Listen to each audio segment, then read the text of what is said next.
pretty much a simple AI application that gives you prompts for images. As you can see here, there's not much images, but you can pretty much scroll and look at the few images that they do have available.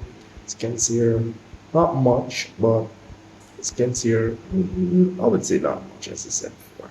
So any one of these images that you may be interested in, maybe the prompt, as you can see here, let's say for example this one here, you may want the prompt for this image here. Get up on create prompt, and it will pretty much give you the prompt for this image, and you can either use it on ChatGPT or any one of those other AI generator, image generators, or any other AI that can use to generate images and pretty much get a decent result. So I'm going to use here AI image generator, get up on the generate option, but you're going to need a subscription.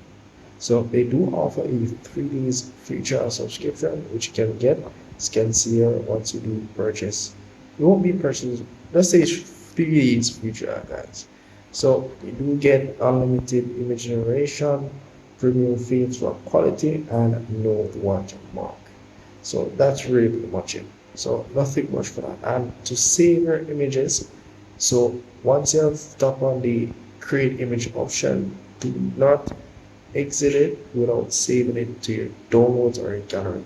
If you have done that, you won't be able to recover the image because you don't have any section for you to go back to check on your recent image generated.